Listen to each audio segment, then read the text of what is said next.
Okay, one sign that you and your high school nerd friends are pulling a lot of pranks, you give yourselves a name. And it's an acronym. We were called the Scum Club. SCUM was an acronym for the Society for the Corruption and Undoing of Morals. Another sign your prank life is rather rich, you have a nemesis. And not only does he have the perfect job to be your nemesis, assistant principal, he has the perfect name. In this case, Merle Power. Mr. Power. He reminded me a lot of that principal from Ferris Bueller's Day Off. Sure. I don't know if you know that character, but it was the same kind of thing. I'm going to get you. I'm going to get you, Mr. Stein. One of these days, I'm going to get you. Would he literally say to you? Oh, yeah, yeah. There was a cast of usual suspects, and we would get called into the office. Mr. Power's office. Mr. Power's office, and he would say, "This happened over the weekend." And we'd go, "Yeah, wasn't it great?" And he'd say, "Well, what did you have to do with it?" And I'd say, "Well, nothing. I was at home studying my mathematics." As the head of the Scum Club, Adam Stein says Mr. Power never had any evidence, and nobody ever squealed. But, he set himself up to be tortured. A perfect example is the prank was to stack lunch benches, and they stacked them 18 benches high in the middle of the center quad. He gets on the intercom the next morning and says, "This is a bad prank, blah, blah, blah. Had you stacked it 2 more, we would have had to get a crane to come in, and it would have cost us blah, blah, blah." So guess what happened the next day? We come into school, and it's stacked 20 benches high. So they have to bring a crane in. And this is the sort of thing that happened all the time. He would set us up for the next step. So one next step leads to another, and that leads to another. And finally, it is the last month of senior year. There's time for one last caper. The Scum Club gathered a wheelbarrow, concrete, shovels, pickaxes, maybe 15 people in all.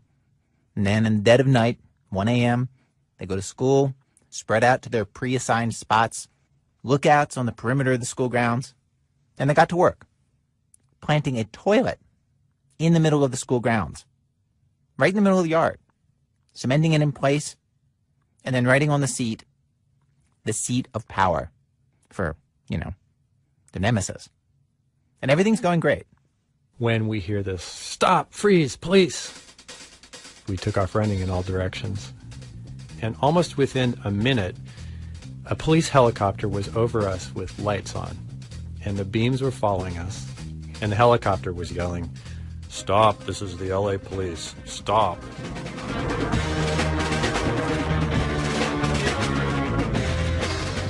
Everybody scatters. From afar, they watch the helicopter land. They watch the police disembark. They watch the police examine the toilet. And then the police go. The next day, they deduce that the helicopter just happened to be on another call in the neighborhood. This is LA. There was a suspect at large. None of Adam's friends were caught. In other words, best possible scenario. They got scared. They got chased. They got adventure. Nothing bad happened. And the next day, of course, was the greatest day of their lives. Hundreds of kids milling around this toilet. And early in the morning, Adams called it to Mr. Power's office. And I was in there, and he said, "I know you did this." He did the usual thing. "I know you had something to do with this. It's 2 weeks before graduation. You're not going to graduate." And of course, like every single time, he had no proof. And he basically said, "But I will prove this before you graduate."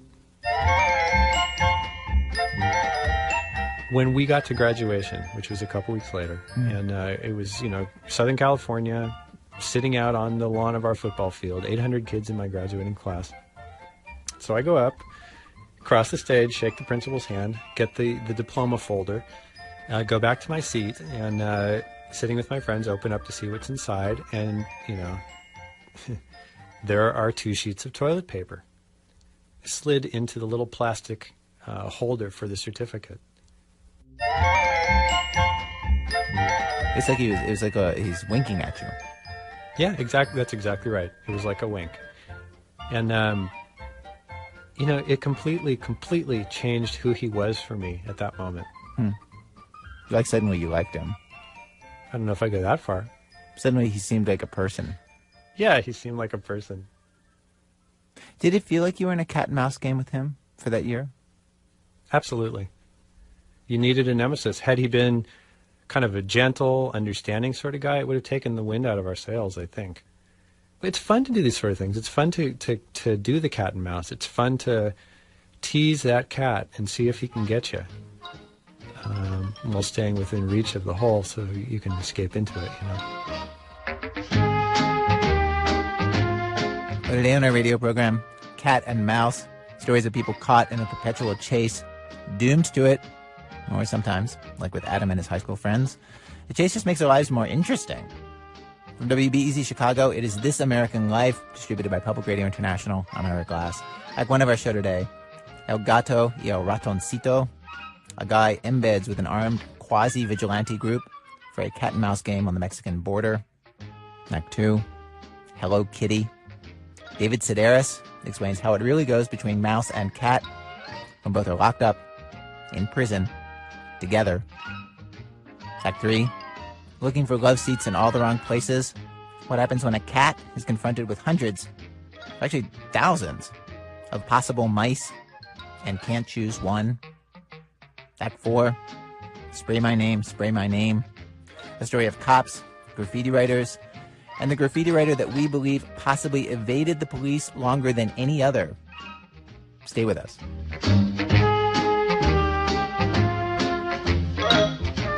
Act 1, El Gato y el Ratoncito.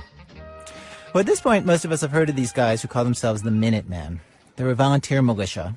They station themselves at the U.S.-Mexican border, and they try to intercept illegal migrants. The founder of the California Minutemen put out a call for, quote, all those who do not want their family murdered by al-Qaeda, illegal migrants, colonizing illegal alien felons, alien barbarians, ninja-dressed drug smugglers. Well, this guy who's not a professional radio reporter or anything, in fact, in his real life, he works for a pest control company, decided to buy himself a tape recorder and just hang out with the California Minutemen for a few days on their missions to the border. The guy's name is James Spring, and what he found was completely surprising. He found a cat and mouse game at the border that happens night after night after night, but not between the Minutemen and the illegal immigrants. No, the Minutemen have another nemesis: protesters. Groups like Angels of the Desert and Border Angels who drop food and water for the migrants trying to help them. Hundreds of people die trying to cross the border each year, from heat, from cold, some starve. And in fact, in this nightly cat and mouse game, the Minutemen really see themselves as the mice. Here's James's story. My gear? A Radio Shack walkie-talkie that a Minuteman named Larry handed me before we left the VFW. My companions? Almost all in their 50s or 60s, dressed in camis or khaki. They have Top Gun-styled call signs. Big Bob, Little Dog, Big Bird. Big Bob. Big Bob. I drive my own truck in the middle of a convoy of a dozen SUVs and one Toyota Corolla. As we pass a shack, somebody identifies it as a drug house. Somebody else calls it a signal house, an observatory that alerts smugglers when the coast is clear. Every vehicle on the road is suspect too. A Chevy with sagging leaf springs surely belongs to a drug trafficker. So does the empty flatbed that reeks of dung. It's probably got about 50 kilos in it. No doubt.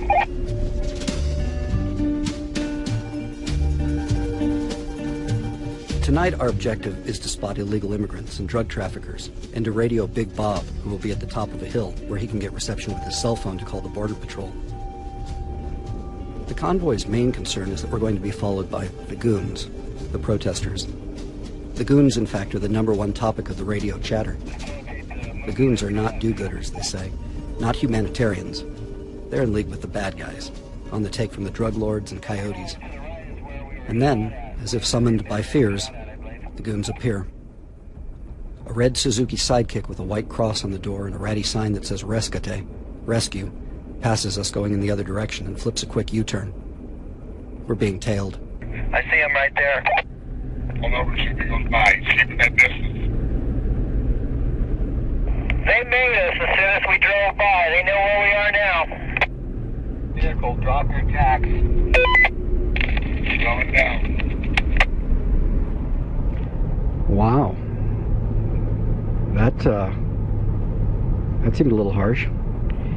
Telling the rear vehicle to drop their tacks so that the search and rescue vehicle, which spun around to follow us, is now apparently going to run over tacks and have a flat tire. That can't be legal. The sidekick keeps coming.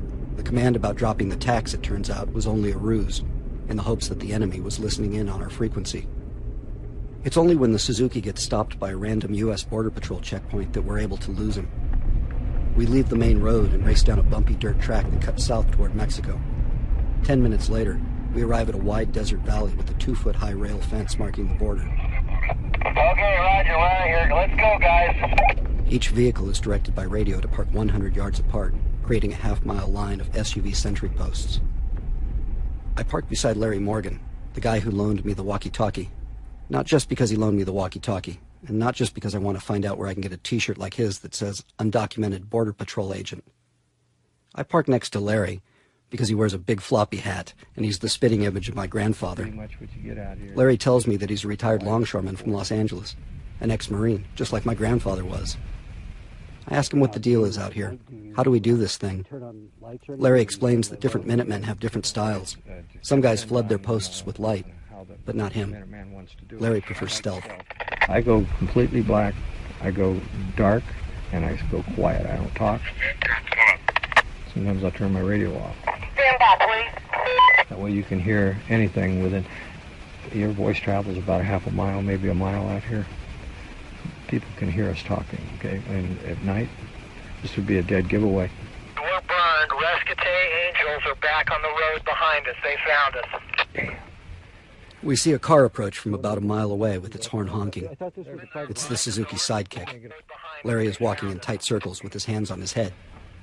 So what are they going to do? They're just going to go up and down? I thought this was a private road. Behind us, over. They're going to get on the radio and call all their goons, and they'll probably They're get, coming up on the east end. They 4 or just down 5. the whole line, guys. This is them at my end. probably get 4 or 5 carloads of them. I don't think they have anybody to speak of. If they got a cell phone, they got friends. Roger. You know, and it just makes it harder for our mission, you know. I just, Jesus, what a bunch of numbskulls, knuckleheads, you know. If they can't see that we're out here trying to help the Border Patrol, which is a government agency, why would they want to interfere? They're yelling warnings across the border. Yep. So any chance that we had of being stealth just went out the window. You can see how they'll just get on their bullhorns and yell, make noise all night, so everybody here won't even attempt to cross, and we might as well just go home. The Sidekick makes its way down the line. When it reaches our post, Larry flags it to stop. He introduces himself very pleasantly, and the driver smiles and tells Larry that his name is Raphael.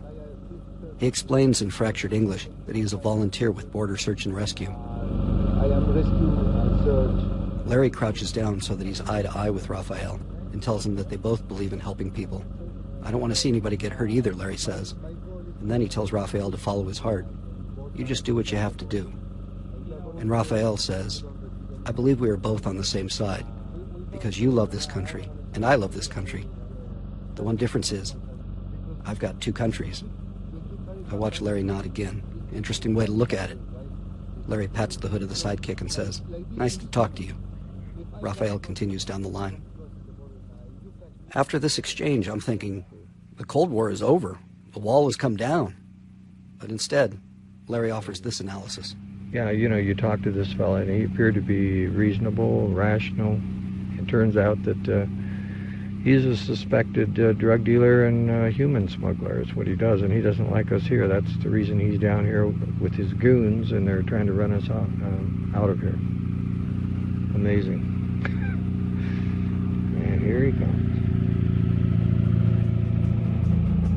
I almost shook his hand.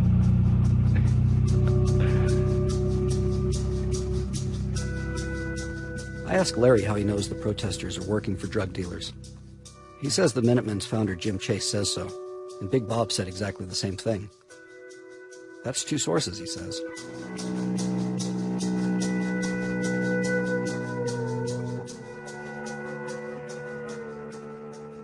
Yeah, this is a good night. I'm not. Without the headlights of the Sidekick, it's really dark now. Larry settles into a lawn chair for the night. Let's see, there's the Big Dipper. Okay, here we go. Isn't that the bottom of the Big Dipper? And then you follow that over to the North Star. You know, I don't think that's the Big Dipper. I think that's That's our problem. That's our problem. Well, okay, Magellan.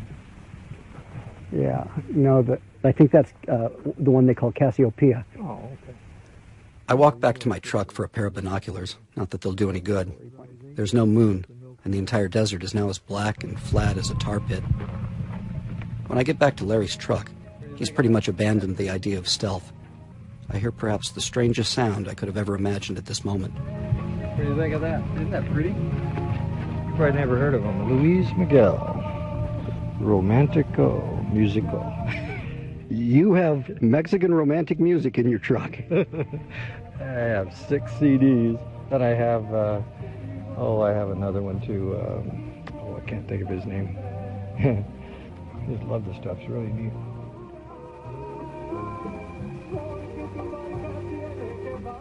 I fell in love with this little Mexican girl about 5 years ago. And, she introduced me to the culture, and it got me interested in it. Never dated a cute little 100-pound Mexican girl. She was like a Hollywood movie star.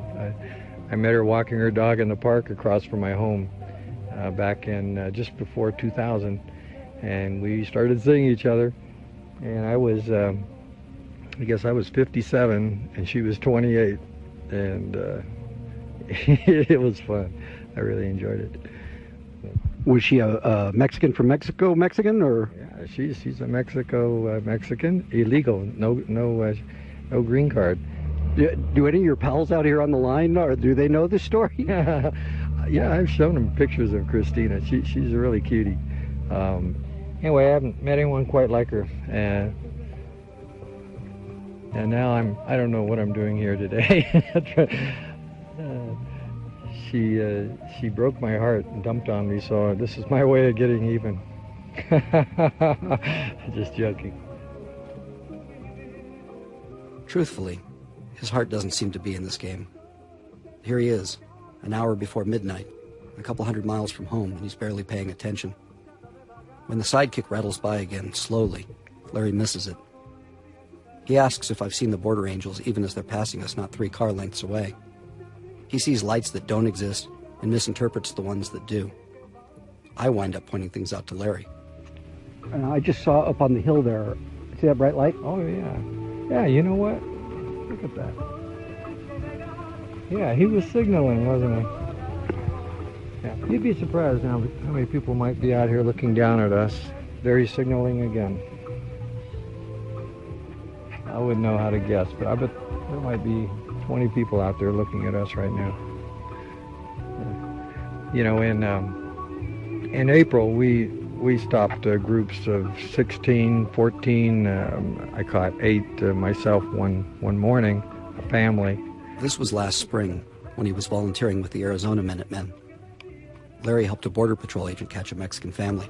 They sat down on the side of the road behind the truck while he did the paperwork. You know, they bring out a clipboard, the Border Patrolmen gather information from these people.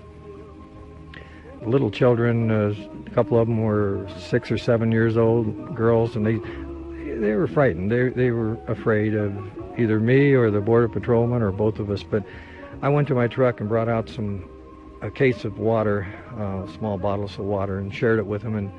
And after a few minutes, the girls started to relax. The little ones were giggling, and he was working his way down the group, and then finally handed a clipboard to this one little girl, and she looked at me for some reason, and I just motioned an X in the air, you know, because she didn't know how to cite her name. And she just thought that was the funniest thing, and then her mother laughed, and the father giggled, and it became a light moment there, but I'll never forget that. Anyway, they loaded them in the back in the cage part of the Border Patrol vehicle, and I just turned and left.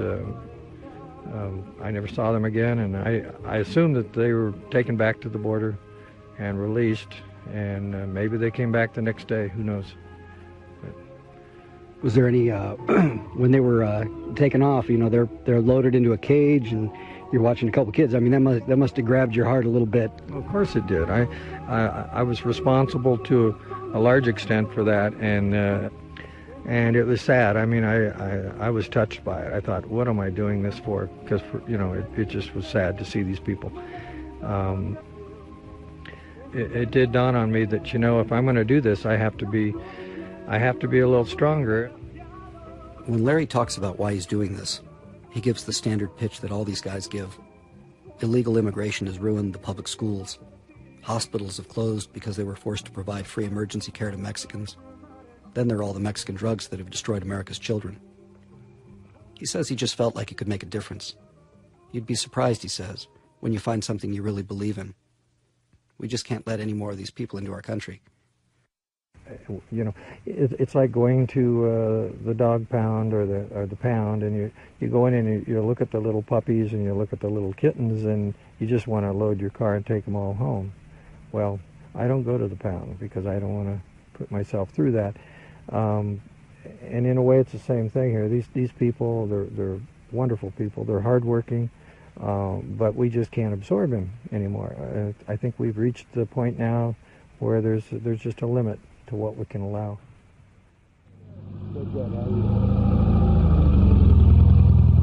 Suddenly, we see a stream of headlights descend into the valley behind us. The rest of the goons have arrived. It's 5 compact cars. A dozen or more people pile out, and one of them shouts into a bullhorn in Spanish.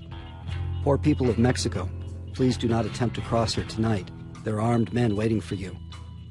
One guy makes fun of the Minutemen by humming the theme to Mission Impossible into a bullhorn as they pass.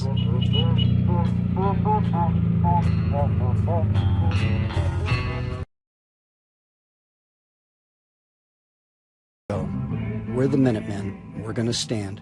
For our country, we'll fight till the end. It's pathetic. The protesters have to turn down their own music in order to hear our fight song. Then they get on their bullhorns and pretend to be rednecks, drawling, "Yeehaw," and "Giddy up." I'm just embarrassed for us, but next to me, a Minuteman clutching a rifle is seeing the scene very differently. He's crouched against the wheel well of the truck and looks ready to radio for air support. I try to remember his name. You go by Big Dog, is that correct? Little Dog. Little Dog.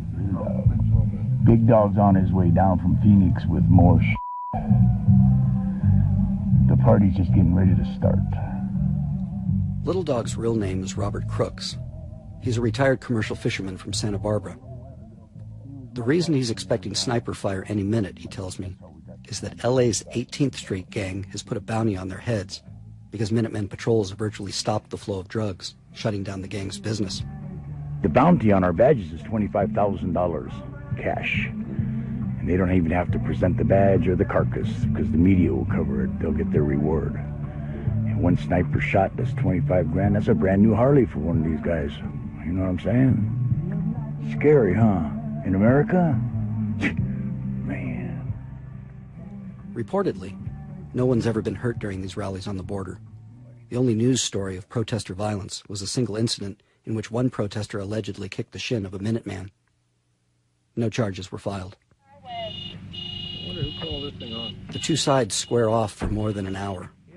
Then a carload of protesters makes its way down the Minuteman line to deliver a message, which is interrupted every few seconds by Minutemen air horns.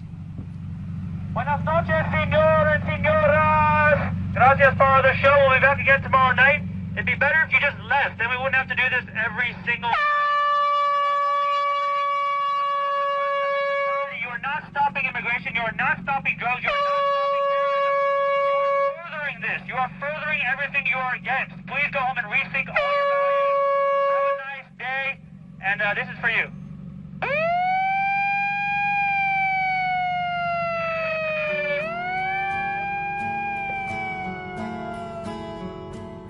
Please go home and rethink all your values, the protesters tell us. And then they all line up their cars and leave. I wonder if this isn't exactly what the Minutemen had hoped for. A good 5 hours until sunup to bust some Mexicans or drug smugglers. But a few minutes later, Jim Chase crackles through on the radio, says that we're to pick up stakes too. We're needed in a town called Jacumba.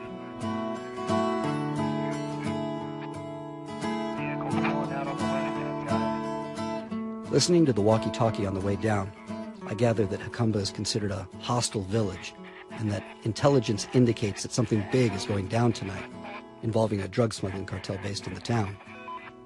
By now, It's after 2 in the morning. I don't know how much longer I can stay awake.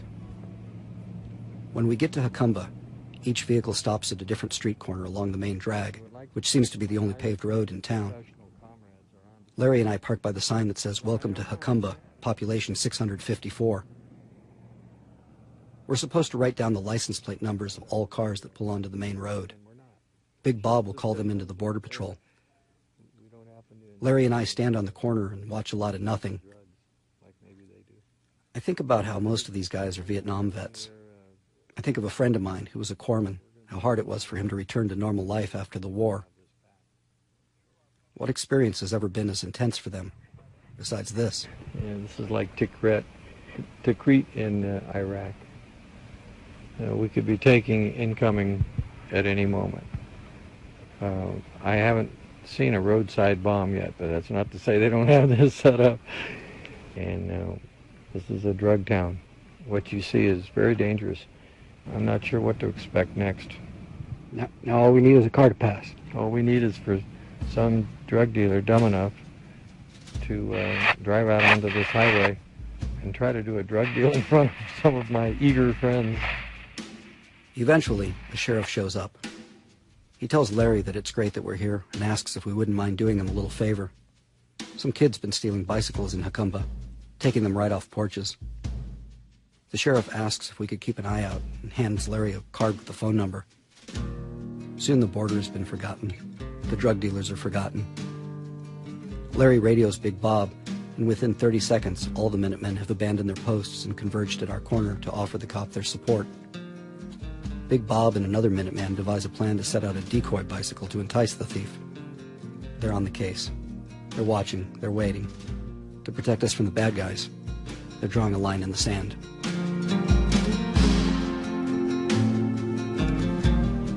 James Spring lives in San Diego and is looking for a publisher for his first book, a true life adventure story in the jungles of Panama and Colombia in which, among other things, and I know how this is going to sound, he's captured by Indians.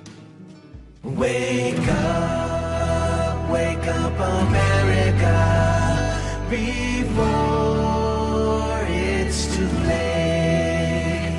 They're trying to make you fade away. They're trying to kill your faith. Act 2, Hello Kitty.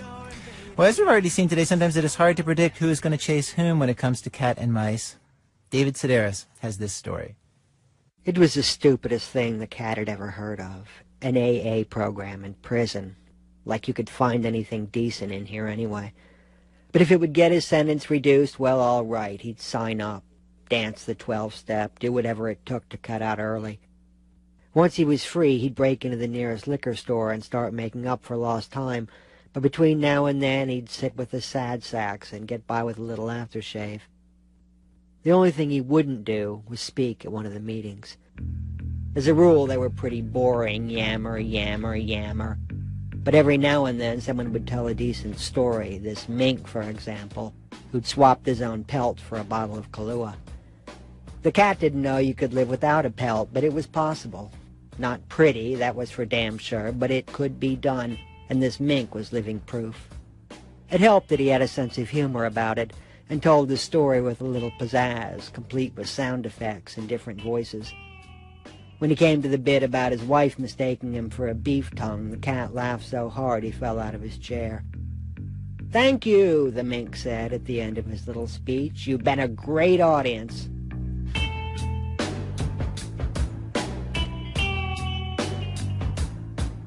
After the meeting, the alcoholics congregated for treats, washed down with burnt coffee. The cat was just going back for a second cup when he overheard a mouse talking in a low voice to the bullfrog who served as the prison chaplain. "He might be amusing, but I don't give that mink a snowball's chance in hell. In here, all right, but out in the real world, he's a ticking time bomb." The cat didn't know what this mouse was in for, but he was willing to bet it was something boring. Fiddling with his taxes, maybe, or telling some lie about some junk nobody cared about in the first place. He wouldn't know a good time if it came up and slapped him between the ears, but here he was, ragging on this hairless mink. Refuses to take his recovery seriously. A classic example of a dry drunk. Give the guy a break, the cat thought. The poor bastard is permanently naked. His wife left him, his chop shop was confiscated, so who the hell cares if he starts drinking again? It beats sitting around and listening to the likes of you for the rest of his miserable life. The cat didn't say any of this stuff, but he thought it, and it must have shown on his face. "Do you have a problem?" the mouse asked. And the cat said, "Yeah, as a matter of fact, I do."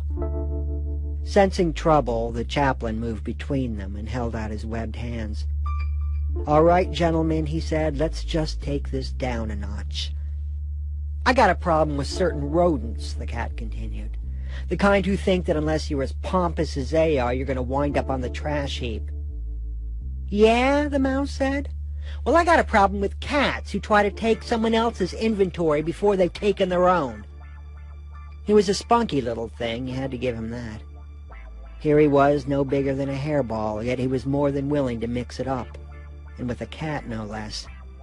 "Don't think I'm going to forget this," he said, as the chaplain pulled him back. And the cat said, "Oh, I'm so scared."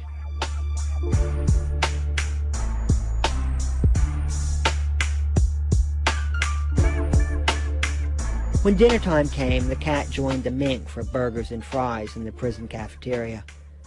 The mouse was on the opposite side of the room, sitting between a rabbit and a box turtle at the vegetarian table, and every few seconds he'd look up from his plate and glare in the cat's direction.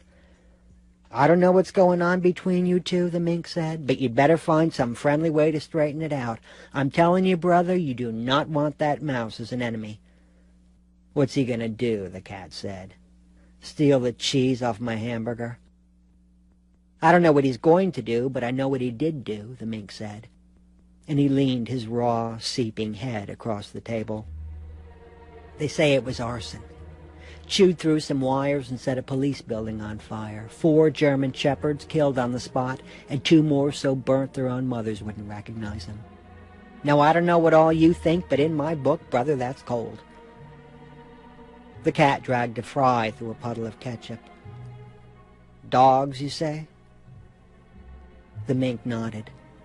"One of the burnt ones was 2 weeks from retirement. Had a party lined up and everything." "You're breaking my heart," the cat said.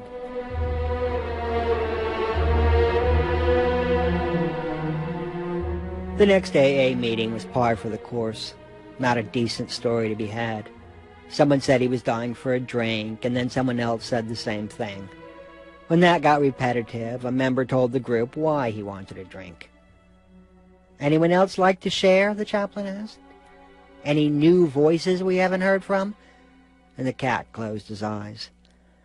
He usually drifted off to sleep and came to during the serenity prayer, but today he stayed awake, waiting for the mouse to pipe up and say something stupid like "easy does it" or "fake it till you make it," aphorisms he couldn't go 10 minutes without repeating. "Boys," he'd say, "when things get tough, I just have to remind myself to let go and let God." Then everyone would act as if they hadn't heard this 5,000 times already, as if it wasn't printed on flea collars, for Christ's sake. Today, though, the mouse skipped the slogans and talked about a recent encounter that had tested his resolve. "I won't name names, but this was between myself and the sort of individual I call a pustule. The kind who likes to creep around and listen to conversations that are none of his business. That's how he gets his kicks, see?" The cat said, "Why, I oughta," and the chaplain pointed to a sign reading, "No crosstalk." Of all the rules, this was the lousiest, as it meant you couldn't respond directly to someone, even if he was obviously trashing you. "Now, I didn't know this individual from Adam," the mouse continued. "I'd seen him around, sure, but aside from being ugly, there was no reason to notice him. He was obviously no smarter than this chair I'm sitting on, but that didn't keep him from running his mouth. In fact, it was just the opposite. This pustule pushed every button I have, and just as I was about to rearrange his face, I remembered my 4th step and let it slide." There was a general murmur of congratulation, and the mouse acknowledged it. "I can't say I'll be so forgiving the next time, but I guess I'll just cross that bridge when I come to it." Then a goat raised his hand and recalled getting drunk at his nephew's bar mitzvah. The animals shook their head in sympathy, and the cat joined in. biding his time until a couple more had spoken, and he could call the mouse a few names of his own. Next, the guinea pig said some crap about insecurity. A leech wondered if the big book came in an audio version. And just as he had finished, the cat stuck his paw into the air, saying, "Hey, everybody, I got a little story to tell." "That's not the way we do things here," the chaplain said. "Before you speak, you have to introduce yourself." "Okay," the cat said. "I'm a cat, and I got a little story to tell." "You know what I'm talking about," the chaplain said. "Come on now, it's not going to kill you." The cat stared across the table at the mouse and saw the same expression he'd observed the night before in the cafeteria. Smirky, defiant, the look of someone convinced that he had already won. "All right," the cat said. "I'm a cat and... oh, to hell with all of you." The mouse put his little hand over his heart as if to say, "Oh, you're killing me." And the cat pounded his paw on the tabletop. "I'm a cat, all right? I'm a cat and I'm an alcoholic. You happy now?" Then everyone said, "Hello, cat," and waited, their eyes politely downcast as he began the long business of recovering himself.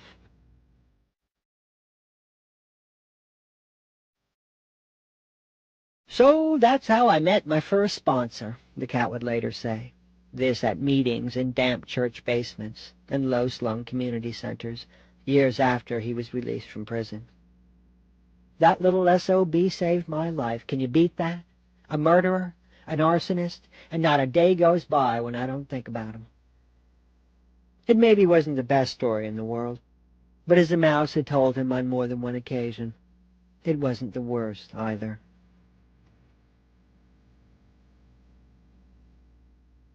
David Sedaris is the author of several books, most recently Just Your Family in Corduroy and Denim. He also has edited a collection of favorite short fiction called Children Playing Before a Statue of Hercules. Coming up, cat and mouse with a mouse that cannot even move. Why? Oh, why would it take 10 decades to catch? That's in a minute. From Chicago Public Radio and Public Radio International. When our program. This American Life, I'm Ira Glass. Each week on our program, of course, we choose some theme, bring you a variety of different kinds of stories on that theme. Today's program, Cat and Mouse. We've arrived at Act 3 of our program. Act 3. In most games of cat and mouse, there's, you got the chaser and you got the chased, right? And both of them are pretty much in constant motion.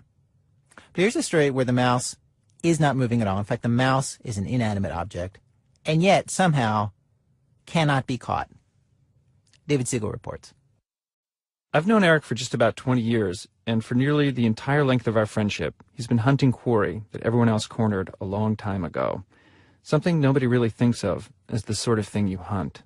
I've been looking for the right sofa for about 18 years. Yes, he said 18 years, and yes, he said sofa. All of this started after Eric left graduate school, and briefly, it looked like it would be a fairly conventional shopping experience. He spotted a sofa he liked at Pottery Barn, an off-white number with a slipcover, and he had a matching pair delivered. But once they arrived, he knew he'd made a big mistake. The lines were all wrong. The fabric wasn't right. He returned the goods within a week, and after that, this shopping experience was never conventional again. His quest moved into what I call its Ahab Moby Dick phase. He began to stalk his couch. For years, he'd subscribed to these high-end furniture magazines, and slowly he started to build a clip file of advertisements and photographs. He learned the ins and outs of couch construction, the proper materials for the frame, what they call kiln-dried hardwood, invisible stitching, and cushion filling. There's a firmness but a softness, which is actually not all that easy to achieve. The fabric for the covering, the kind of the boucle that they do, which is the fabric that I was keen on. And of course, all important, the springs. What's called 8-way hand tied, I think, which is they do 8-way hand tying of the coils.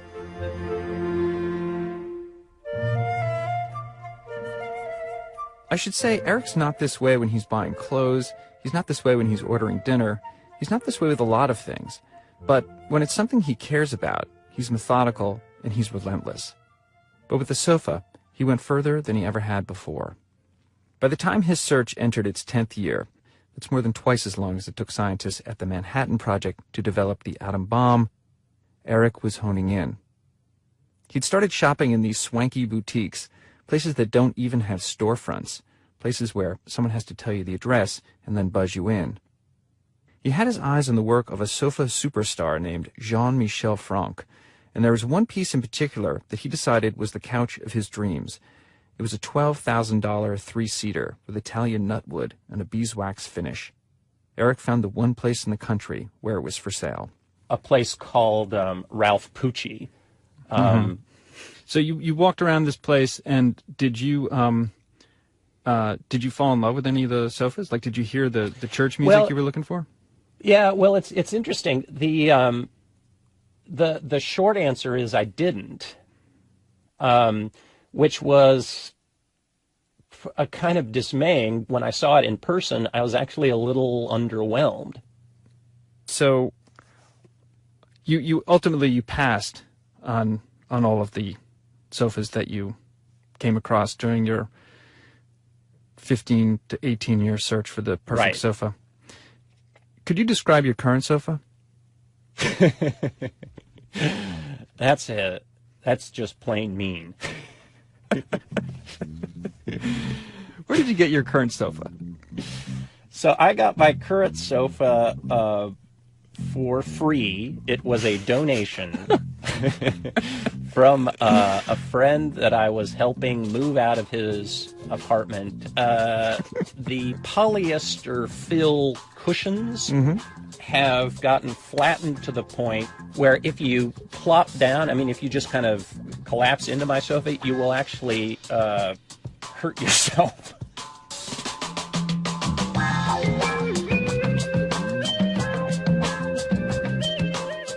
More than a few times in these past 18 years, Eric and I have tried to figure out what this sofa thing is really about. Perhaps it won't shock you to learn that Eric is single. He's had a fair number of girlfriends. With some, he's even shared the story of his never-ending couch adventure. And guess what? They don't seem very amused. I mean, it kind of drives them crazy. To review, just after college, he found something he liked, lived with it briefly, and then decided it wasn't good enough and sent it packing. He started pursuing exotic specimens that conformed to a narrower and more unattainable ideal. He subscribed to glossy, photo-rich magazines, which only reinforced his yearning for this unattainable ideal. And then, after years of searching, when he finally came face to face with that ideal, he found it lacking. You see where I'm going here? Often, when I talk to him about his quest, I want to say, wait, are we still talking about a couch? Do I hold out for one that really knocks me out, or do I just, settle for something that is that I can live with, but really doesn't knock me out? But does it not worry you that you might live a sofa-less single life? Yeah. I mean, absolutely. I mean, it's if this is probably the thing that causes me, as more concern and dismay and questions as anything in my life. I really, really like being together and I'm not all that crazy about being alone.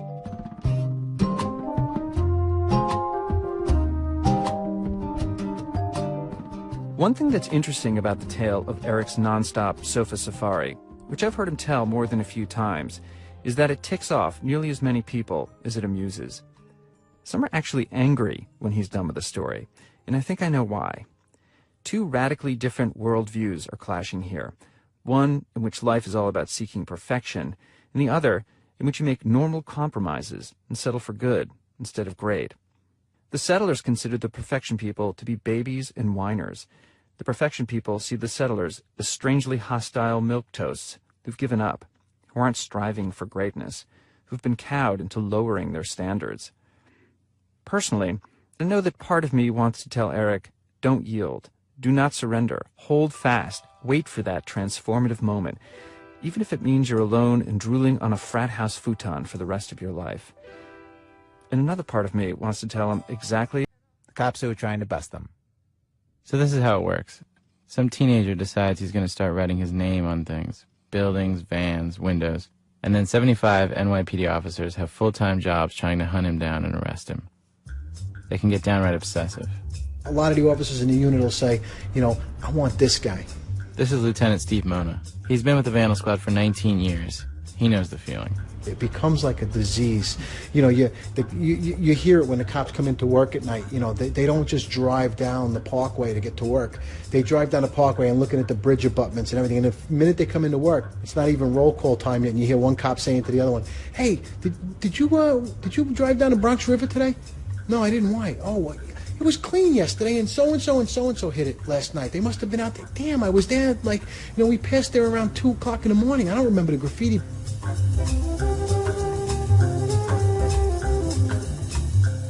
As cat and mouse games go, this is classic.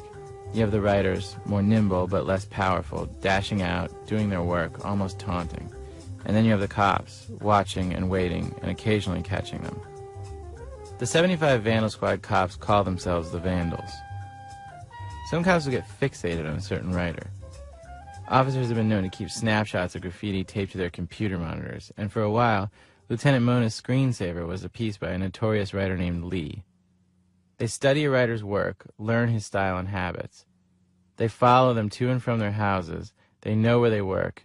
They keep thick dossiers full of photos of different tags. Tags are what a graffiti writer writes. Their graffiti alias. To most people, they barely look like English. Vandal Squad cops are pretty much the only people in the city besides the writers who can read them. In an odd way, Vandal Squad cop can become a writer's biggest fan. But the writers know the cops, too. Steve Mona is famous, although they don't keep files on him. They actually took my ID card photo, which was on the NYPD website, and made a stencil out of it, and that was getting stenciled all over the place. I've had stuff written about me, about my sexual orientation and things like that. You know, it's just... the first time it happened, I was offended by it, and then a chief who I worked for at the time said, if they're writing your name instead of their own, you're doing a good job. And that's not all. I was talking about Mona with a graffiti writer that goes by the appetizing tag of ear snot when this came up. I've seen, like...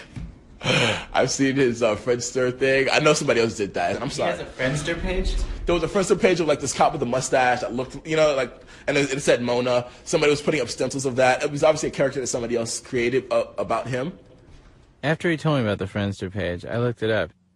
It is actually a photo of Mona, lifted from the Vandal Squad website. Among his listed hobbies are spray paint, markers, Rikers Island, and ruining a kid's life who just wants to have some fun.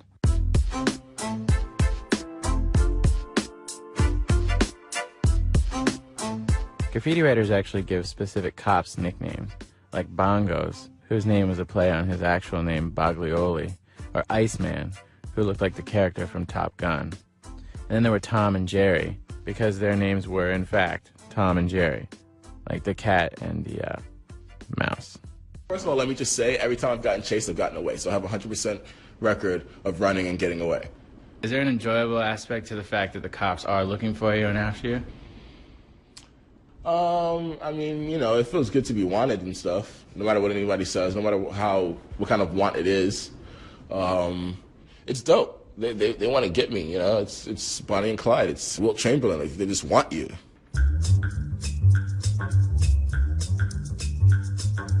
One strange thing about this game is that it's actually really hard to convict anyone for writing graffiti. The police can't just know who you are. They have to catch you in the act. And if they do, they can only charge you with that one offense, even if they know you've blanketed all of Brooklyn with that exact same tag. Once you're in court, most judges don't take graffiti very seriously. Even the biggest cases tend to end in community service or probation. Still, every major graffiti writer has been arrested multiple times. Not long ago, Earsnot gave the cops a little gift by giving an interview in a graffiti documentary called Infamy. It hasn't been released, and even the director doesn't know how it ended up in the Vandal Squad's hands. Here's the clip that got him in trouble. You do it in daytime, midtown, easy. People in suits like, I didn't see that. He's walking down the street in broad daylight, tagging mailboxes, windows, and doors with a fat silver marker. I like it, especially when I can see the cop, and I'm like, catching my tag, and then, and done. Circle, underline, star. We knew who he was. He's doing his tag in the video. That's Lieutenant Mona. We have him doing the graffiti on video. This is the nature of me and most graffiti writers. You don't want anybody telling you what to do. You want to break the law. You want to take that chance of getting caught, and you love it, and you love with them and being like, well, you know, I'm going to do it again and again. The officers watched, and then they, stopped the video. Okay, we got a street sign. Okay, I know the neighborhood, and then just let me drive up one street and down the next street and up the one street until they found those particular locations. And they did. And they did. And you arrested him at work. He was arrested. The case is still open, though, and Snot's holding out. I talked to him in the same exact store that he walks into on the video, the same exact store where he was arrested, and he explained it all this way. They saw someone who looked like me doing something in a movie, and they just assumed that they were going to arrest me and everything was going to be all right. You know, I can see where you are, so I know that I'm not getting caught, you know what I'm saying? The person in the video is either Ear Snot or someone wearing a meticulously well-realized Ear Snot costume.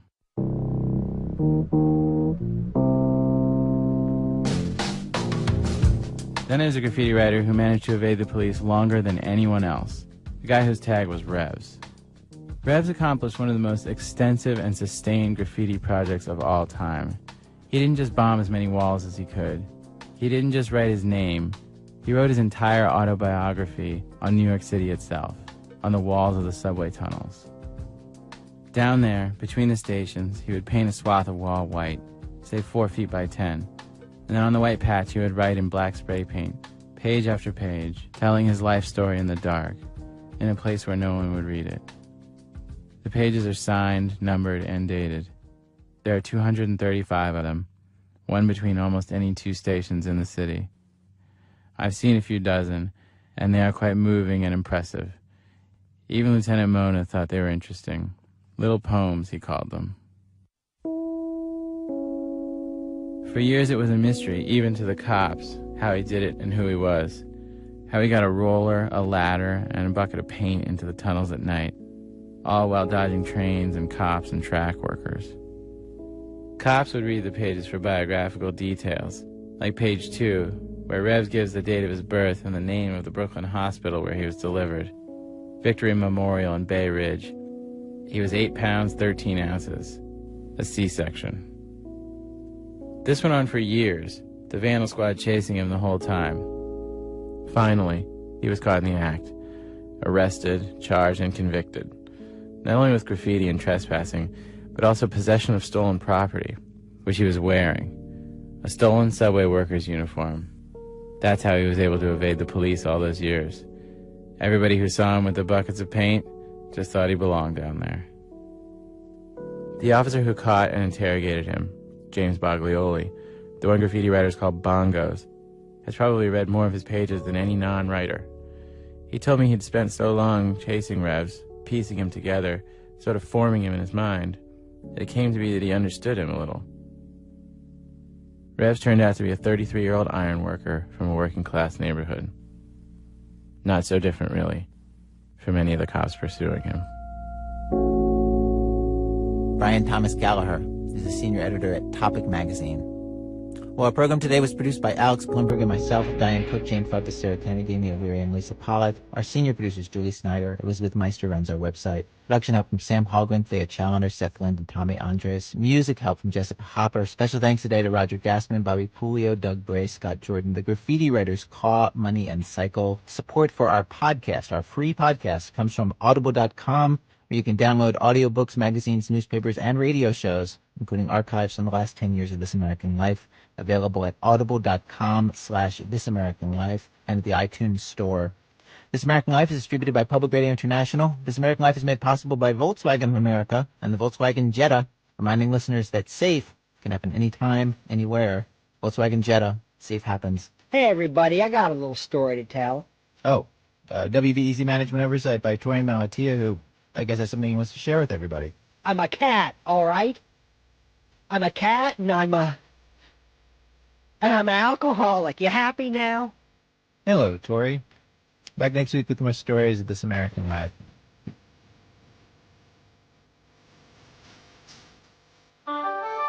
PRI, Public Radio International.